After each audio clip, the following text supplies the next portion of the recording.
Welcome to Philippine Chronicles, where we explore the vibrant culture and history of the Philippines. I'm your host, Mark Nelson Duterte. Today, we're diving into the rich and flavorful world of Filipino cuisine, examining how colonial history has shaped what we eat today. Joining me are eight culinary enthusiasts and historians. Let's get cooking, as they say. Tell me what you eat, and I will tell you who you are. To start, let's set the stage by talking about the Spanish colonial period and its impact on Filipino cuisine. April, would you like us to tell more about that? Yeah, sure. I just want to say that the Spanish colonization began in 1521 and lasted for over 300 years. During this period, the Spaniards introduced various ingredients and cooking methods that significantly influenced Filipino cuisine. Ah, yes, that's right. The Spaniards really has a big influence regarding this matter, ain't it, Mr. Joshua? Absolutely. One prime example is adobo, which originated from the Spanish word adobar, meaning to marinate.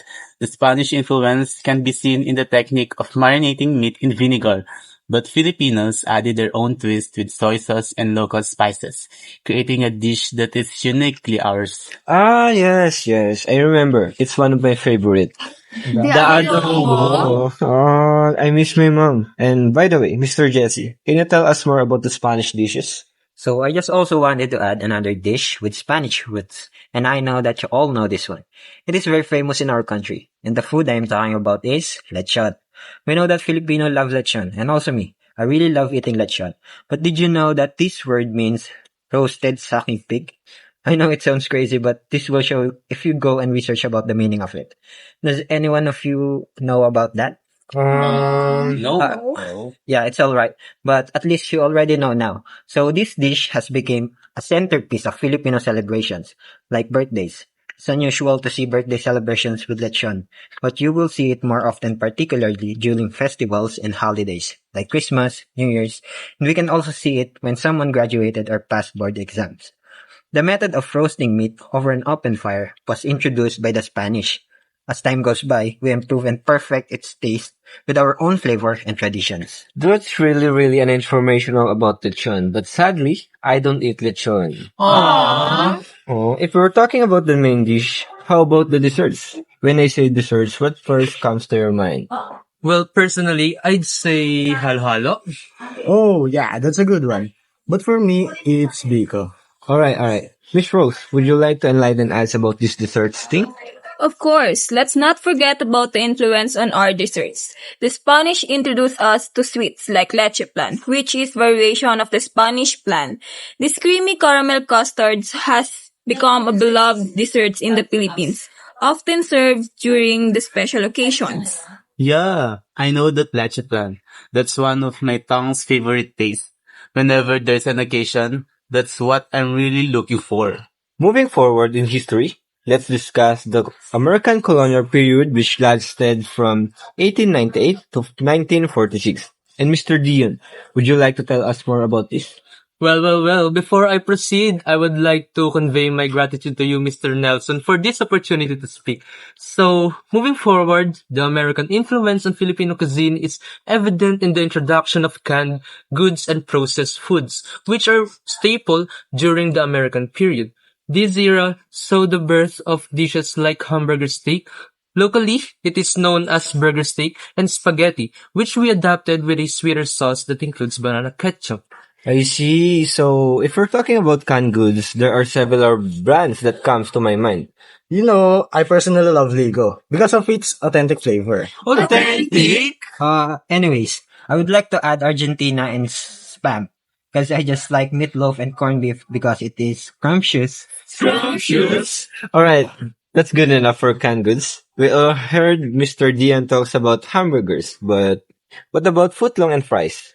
Well, if you ask me, I prefer footlongs more than hamburgers because it is more enormous. Enormous? No, wait. I actually prefer fries because it is exquisite of taste. Exquisite. You guys are being silly now. Alright, going back to the topic, you guys ever took sweet ketchup, right? Ah, yes. As far as I remember, Filipinos are the ones who innovated ketchup. Well, you got it right, mister. It was Maria Y. Oroza. I see. Now it popped up to my mind that the famous UFC ketchup here is made of banana. That's quite an addition of knowledge about how it was invented. Anyhow, Miss Nicole, can you tell us more about how the Americans influenced modern cuisine? Certainly, in addition to that, we can see everywhere here in the Philippines a lot of fast food chains. And a recent survey by a market research firm, Sint, revealed that close to 46% of Filipinos eat at fast food restaurants, 1 to 3 times a week on average. And guess what? The American colonial period is the one who introduced the concept of fast food to the Philippines, which led to the rise of our very own popular Filipino fast food chains like Jollibee, which incorporates the local flavors into their menu. For example, their spaghetti is distinctly Filipino with a sweet and savory sauce that is different from the traditional Italian version. Ah, Jollibee. I miss my childhood food. Now, let's talk about the Japanese occupation during World War II. How did this period influence our cuisine? Well, let's start with the Japanese occupation from 1941 to 1945, which was a challenging time due to food scarcity. This led to the Filipinos being innovative with what was available. I don't know if all of you are familiar with the dish miswa, but I hope that you are, because it's part of our culture now, and dishes like miswa, a noodle soup, gained popularity because it was easy to prepare and could feed many with just a few ingredients. With my own experience, my mom usually prepared me miswa and she will add sardines or sometimes a can of tuna. For me, it was way better than eating pancit canton. The influence of Japanese cuisine can also be seen in dishes like tempura and the use of soy sauce in our cooking. Ah, miswa. I remember. It's one of my favorite. How about you, Mr. Isaac? Interestingly, our own version of kakanin or rice cakes like biko, sapin-sapin, and glutinous rice balls. Glutinous rice balls? What is that? You guys don't know glutinous rice balls? It's ginataang bilo-bilo. Kidding aside, it all goes back to our deep culinary exchange with Japan. The Japanese introduced us to mochi, the delightful glutinous rice treat, and we Filipinos put our own spin on it. Glutinous rice, already a staple in our local kakanin, became the perfect base for desserts. But what it makes it truly ours is how we infuse it with local ingredients, rich coconut milk, earthy brown sugar, and sometimes even a dash of ube or pandan. This blend not only created a new flavor, but also represents how Filipino cuisine adapts foreign influence. I still remember watching my mom in the kitchen, carefully preparing kakanin for special occasions. One of my best memories.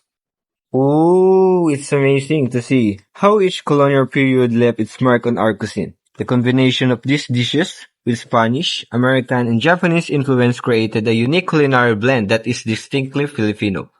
So, let's wrap up by discussing how globalization and recent culinary trends have both this historical influence full circle. With Filipino cuisine gaining international recognition, your thoughts, April?